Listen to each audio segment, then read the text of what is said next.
এর মধ্যে আমরা দেখব কিভাবে আমরা একটি ক্যালকুলেশন তৈরি করব, অর্থাৎ একটি ছোট্ট একটি ক্যালকুলেশন প্রোগ্রাম তৈরি করব। এটি অবশ্যই ভেরিয়েবলের মাধ্যমে করে নিতে হবে। এই জন্য আমরা এখানে কয়েকটি টেক্সট বক্স, লেভেল এবং আমরা একটি কমান্ড বাটন ব্যবহার করব। প্রথমে আমরা একটি টেক্সট বক্স এখানে তৈরি করলাম, দেন আমরা একটি লেভেল তৈরি করলাম,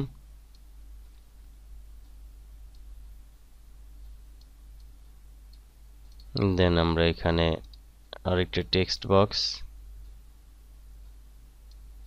দেন আমরা এখানে আরেকটি লেভেল,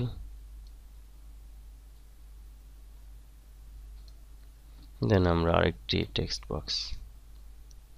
এখন এই দুইটি হচ্ছে আমাদের অর্থাৎ যোগ বিয়োগ করার বিষয়। তো এই ক্ষেত্রে আমরা এখানে দুইটি বক্স এবং এটি হচ্ছে ফলাফল প্রদর্শনের বক্স। তো এই ক্ষেত্রে আমরা প্রথম টেক্সটটির আমরা নেম দিব txt নাম 1a এবং আমরা এখানে লেভেলের ঘরের ক্যাপশনে শুধু দিয়ে দিব প্লাস সাইনটি আমরা ব্যবহার করব এবং এটি আমরা চাইলে বড় করে নিতে পারি। আমরা ফন্ট বড় করে নিব, দেন আমরা এটিকে আমরা এখানে কাছাকাছি নিয়ে আসি। ওকে, এবার আমরা এটিকে একইভাবে এটির ইকুয়াল আমরা ফন্ট সাইজ বড় করে নিই এবং এখানে ক্যাপশনে আমরা ইকুয়াল দিব এবং একইভাবে টেক্সট বক্সটি আমরা কাছে নিয়ে আসব এবং এটির নাম আমরা দিয়ে দিব txt নাম b এবং এখানে এটার নাম দিয়ে দিব আমরা text equal txt eq। এবার আমরা এগুলো সবগুলো টেক্সট বক্সের টেক্সট আমরা মুছে দেব, যেহেতু এখানে আমাদের ইনপুট দিতে হবে, এই জন্য আমরা টেক্সটগুলো সব মুছে দেব। এবার একটি কমান্ড বাটন আমরা যোগ করব, যেটি আমরা ক্যালকুলেট, আমরা ক্যাপশন দিয়ে দিতে পারি ক্যালকুলেট, এই জন্য cmd ক্যালকুলেট। ওকে, এবার আমরা এখানে এর মধ্যে কোড আমরা দেব, অর্থাৎ কোড যোগ করব, এই জন্য আমরা ক্যালকুলেট বাটন ডাবল ক্লিক করব। দেন আমরা এখানে দেখতে পাচ্ছি প্রাইভেট সাব cmd ক্যাল ক্লিক, অর্থাৎ ক্লিক ইভেন্টের মাধ্যমে আমরা এই দুইটি বক্সের যোগফল আমরা পাশের বক্সে, অর্থাৎ এই দুইটি বক্সের যোগফল আমরা এই বক্সে প্রদর্শন করব। এই জন্য আমরা এখানে ক্যালকুলেট বাটনে ক্লিক করে নিয়ে আমরা এখানে প্রদর্শন করব। তার আগে আমাদের একটি ভেরিয়েবল ডিক্লারেশন করে নিতে হবে। এই জন্য প্রথমে আমরা দিতে পারি ভেরিয়েবলের ক্ষেত্রে ডিম, দেন আমরা nma অর্থাৎ number a, then as integer, okay, then dim nmb as integer। যেহেতু সব আমরা সংখ্যা নিয়ে কাজ করব, এই জন্য সবগুলো আমরা ইন্টিজার দিয়ে দিচ্ছি। ডিম nm অথবা আমরা eq দিতে পারি, eq nmeq as integer।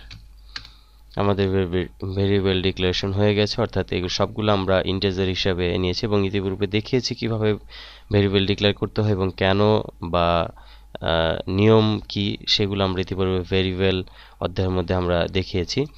তো আমরা এখানে ভেরিয়েবল নিয়ে কাজ করব। এই জন্য যেহেতু আমাদের ভেরিয়েবল কল করা হয়েছে কিন্তু ভেরিয়েবলের মধ্যে কোনো ইনফরমেশন রাখা হয়নি, এই জন্য এখন আমরা ভেরিয়েবলের মধ্যে কোনো ইনফরমেশনগুলো রাখবো এবং প্রথমে আমরা রাখবো যে nma সমান সমান এখানে আমরা দিব txt নাম a, অর্থাৎ টেক্সট বক্সের যে নাম a সেটির প্রপার্টি আমরা দিয়ে দিব text টেক্সট, এখানে আমরা প্রপার্টি দিয়ে দিলাম, অর্থাৎ প্রথম ঘরের এই টেক্সট বক্সের টেক্সটটি এই জায়গায় জমা হবে এবং এখানে আমরা পরবর্তীতে আরেকটি দিয়ে দিব যে nmb ইকুয়াল txt নাম b.text। এখন বিষয় আছে যে এখানে আমরা টেক্সট দিয়েছি, যেহেতু এটি হচ্ছে ইন্টিজার কিন্তু এটি কোনো টেক্সট না। যদি আমরা এই ক্ষেত্রে কোনো টেক্সট বসাই, ক্যালকুলেট করি, সেক্ষেত্রে আমাদের রান টাইম 13 এরর দেখাবে, অর্থাৎ টাইপ মিসম্যাচ, অর্থাৎ এখানে কোনো টাইপ মিসম্যাচ হচ্ছে এবং ইয়েলো করে আমাদের শো করবে এখানে ডিবাগে। আমরা এখানে স্টপ দিয়ে দিব। দেন এখানে আমরা দেখতে পাচ্ছি যেহেতু টেক্সট এটি উল্লেখ আছে, অর্থাৎ এটি একটি স্ট্রিং কিন্তু এখানে আছে এই ভেরিয়েবলটি ইন্টিজার, এই জন্য ইন্টিজারের মধ্যে কোনো স্ট্রিং রাখা যায় না, এই জন্য এটি একটি এরর দেখাচ্ছে। এই ক্ষেত্রে আমরা যেটি ব্যবহার করব VAL ব্র্যাকেট দিয়ে আমরা, যেহেতু ভেল হচ্ছে ভিজুয়াল বেসিকের একটি ফাংশন, এবং এখানে আমরা দেখতে পাচ্ছি যে ভেল স্ট্রিং অ্যাজ স্ট্রিং, অর্থাৎ এখানে কোনো স্ট্রিংকে আমরা স্ট্রিং হিসাবে দিতে পারি।